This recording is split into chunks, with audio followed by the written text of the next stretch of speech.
Pretty sure we left off about here. Coming up to the end of first cycle, the second cycle, and end of cycle one. Of course we count from zero. And I have taken sort of all these stars from Borat, who's aggressively attacking me. I have convinced Cygnus. I think at this point I've convinced Cygnus that it's ally with me. I'm allied with Marta down here, and I am allied with Johan, who's kind of hereish. Between Marta, he's borders with Marta and quite pretty kitty. Now, with the information I get from my allies, I piece together this map at this time. Right, some custom colors, shenanigans, so it's a bit weird. Right, we've got Bat kind of all the way over here. Marta's probably kind of hereish. Johan, I know, is kind of hereish. Juan the Smith. North of Cygnus's border here. Can't be Reaper north of that.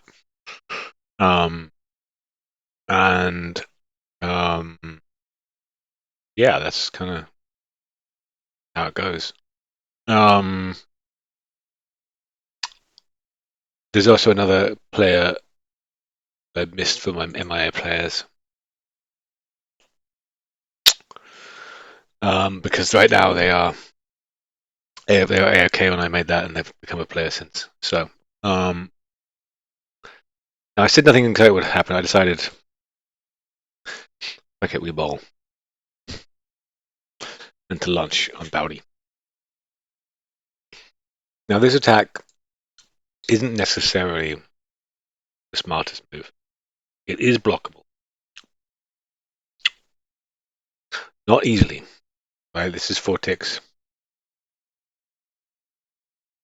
Now from lunch, 5 ticks, so he doesn't actually have the option for reinforcing. At the time, I thought he was on weapons 1. He's actually on weapons 2. So that was blunder on my part. Just got it. But it's still blockable even with weapons 1 by dumping a shit ton of tokens. But you play the player you're playing, not the ideal. And this guy is not very good. He's not made smart, sound strategic decisions. So I basically said, I think speed is more important, bearing in mind that I am bordering a lot of people. Right now I'm bordering 1, 2, 3, 4, 5, 6, 7. Plus me out of 12 players, 11 players. And so I really need to like snap up stars quickly and take a nice solid lead. So I decided, fuck it. Now, turns out to be a sound policy because, as I say, play the player you're against. Okay, started the cycle. He decides last minute, literally last second, that the smart move is an orbital cannon, which is not sufficient, and to buy 2 industry. But he doesn't get any ships from the industry. I don't know what he was trying to do. But thank you very much for the orbital cannon and the 2 industry. I appreciate it. And so, what do we do? Let's continue on. Now I've gotten scanning. I'm doing some trades with soda water. He's mostly getting good deals out of it, to be honest. I kind of want to bring him into the alliance, but it's too big as far as I'm concerned. Although it's around now or soon that Johan will AFK, which we're kind of expecting, to be honest. He's been sort of silent and not paying anything back and complaining about the game, so I think he just knew he didn't like the game. So yeah. This is around the time that Johan AFKs, and so I consider whether bringing soda water in to the poll makes sense. In any case, back to my wars, right? And there's a whole bunch of stars kind of opened up by this, right? This is a lot of stars.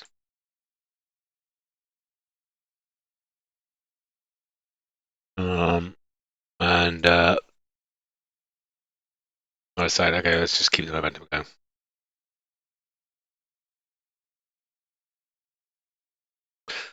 Um, Again, last minute orbital cannon. Thank you very much for orbital cannon. I appreciate it. Wrap up all of these. This was a trap. Go trolling, right? I launched, intentionally leaving Avon empty, knowing that before he could launch to it, I would have more than enough to deal with it.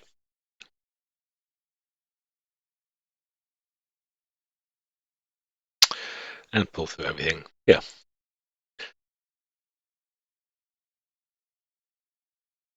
Oops. But we reached the end of the cycle. And again, another bait. Like, he's just not very good at working out whether he's going to actually win.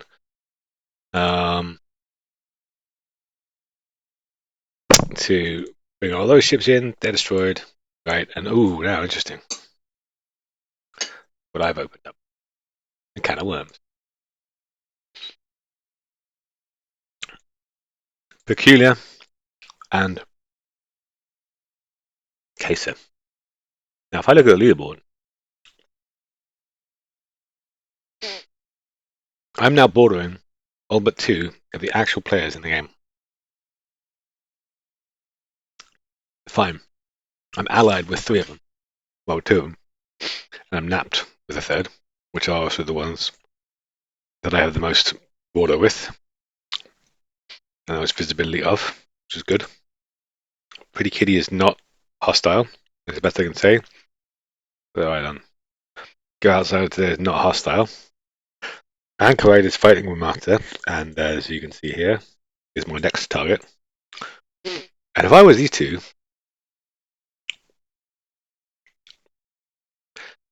seeing somebody bulldoze through your neighbor in your direction, they have a weapons lead, and a substantial other tech lead as well, I'd be rather nervous. And I'm pretty sure they are nervous because shortly after this, they sync up techs.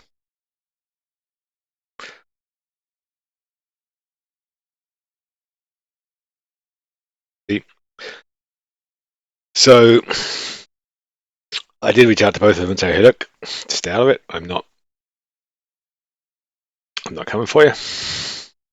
Maybe I should, but I want to clear up Anchorite before I move east. And what I'm planning on doing is wrapping up Borat and then kind of consolidating on these stars. These are not going to commit to any battle. Where I'll leave some border. It's not a safe border. I'm going to leave some ships there. Interesting. He's coming on this side, so this means this is not the one from Colony. That one comes out somewhere else. And then I'm going to focus on the Anchorite War. Now, the Anchorite War may have been my classic self. Oh no, 29 ships. Gonna have 21 against me. He's currently on weapons 2. I'm on weapons 2. Oh no. Let's see. Defender 2, 21 ships. Attacker 2, 29 ships. Oh, the defender wins by 3 ships. It would be a shame if, whoops, wrong way around. It would be a shame if someone were to have weapons 3 instead of weapons 2, wouldn't it? That would be a terrible shame for the defender. Oops. So the lesson learned of last minute, rather to the wire defenses. Perhaps you should think about whether your opponent has a high research and thus is going to wipe the floor with you, or rather win. I've also got 52 ships coming here, so even if there's lost and then ships coming here, I wouldn't care that much. This is why I haven't spec'd up for this. I don't want these losses to matter. On these opening salvos, but I was pretty sure I was going to win with the weapons drop anyway. And these 52 ships, like, there's nothing he can do. Like, literally, like, if he had more ships, he probably should have sent them here. Maybe not. Maybe there's 50 ships hiding here. Doubt it. Right? I could go back. I've seen that shit for a while. Right? There's nothing I've seen reinforcing this area at all. So everything that's here, I mean, natural build up at this stage. Right? We're talking. I see jumping stuff there. I bet you that there are probably no more than 5 ships. In fact, that's 7. Is probably what it had. So, big picture. Focus on Anchorite for now. Wrap up Berat. I think I will end this cycle. 10 ticks left, right? Currently sitting on 25 stars. This will go my way. This will go my way. This will go my way. This will go my way. Probably this one will go my way shortly afterwards. So I need to see. There's a kernel. There's a kernel here from Berat, which is doing nothing. Right? This could fuck my day up if I wanted to, but they're too late. They haven't, which is good. This will go my way. This will go my way. So that's 7 extra stars. That's 32 by end of cycle. At least, assuming I don't keep going, depending on what I see in a second. I am going to do a scanning dip. Whoops, change that to weapons now. Do a scanning dip, and then switch back to weapons. Because the interesting thing about exponential, I never really thought about this, right? On the one hand, when you're kind of mid to late game, rather, the interesting thing about being expensive, I think, more than exponential, is that on the one hand, it means that you don't have this kind of runaway effect of the better tech kind of getting ahead, and like weapons is a very good tech. The interesting thing though is that weapons tech is better early on, and as a result, the problem with having it expensive is that when you get an early weapons lead and you have a science lead, that's basically impossible to catch up on. Exponential makes that slightly less true, but like these guys up here, right? They're still on weapons 1. That's the checked, right? Which is why I probably should push. Probably should try and push something on there, but I'm not going to. I'm not. I'd already committed to this play. This will free up Omata earlier to do other things, and I just don't have much in the area, even if I have a weapons lead. So defensively speaking, especially with all these orbital cannons that have been very nicely built for me in this this tasty +2, right? And me defending that, I'm going to be weapon 6 defensively. But even if he's got kernels and things like that, then he's not going to be pushing through. And that's really the reason why I don't want to push. Right? The weapons lead I have is still within the range of it can be offset by specs. And so defensively speaking, like that plays into my benefit because I'm keeping my tokens for now. I'm not going to spend them. A lot about building an infiltrator for the Anchorite War, and I decided against it. But yeah, the weapons lead I think is going to keep me pretty here while I kind of consolidate. I don't think I'll need these ships for Anchorite, so I just want to build. This will, of course, be my battlefront after Anchorite, and if they're smart, these 3 will gang up them. Because if they let me take them apart one by one, they're fucked. I hope they do, because otherwise this game would be kind of boring. I mean, maybe that's arrogant of me saying, but I definitely think that I'm probably doing very well at this point. Now, for comparison, as I said, I'm going to be at least 32 stars by the end of cycle. Might be 33.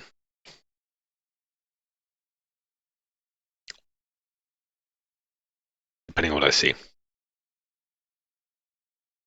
Like, I think I can take that. Not sure. I'll see. Anyway, I'll see. But my point is, at least 32. In Cholombo's world, take 80. Ephialtes had 32, fine. Cholombo had 15, 19. Like, we barely had 32 stars. between us, right? We had 30, 34 between us. I might top out on my own. Vialdi's had 32, largely from expansion, right? Pretty much entirely from expansion. And the big difference is between growing by expansion and conquest, right? Again, 80, 49, 23, 7. Then when I haven't built a economy yet, I'm more than double the science at the same point. This is not even there yet. I had more than, it's not counting the, what, 3,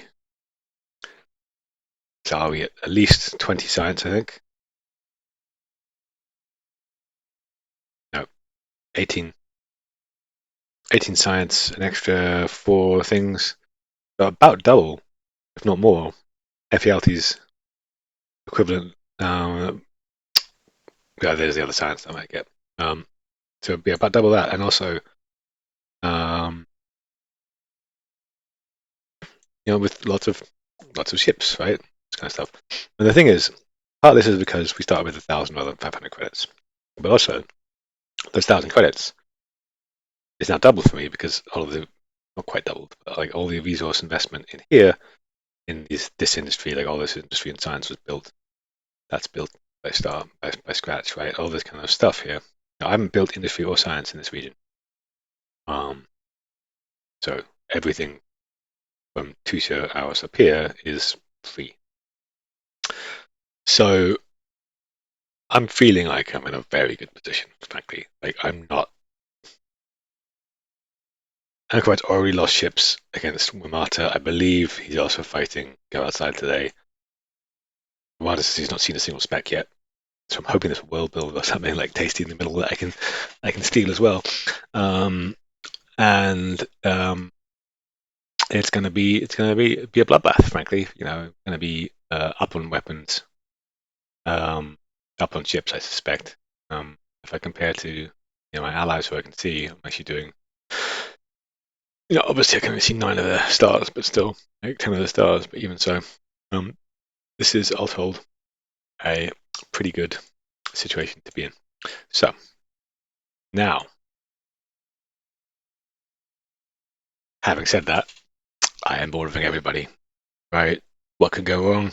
Third one and Pretty Kitty ganging up on me, that would be pretty bad.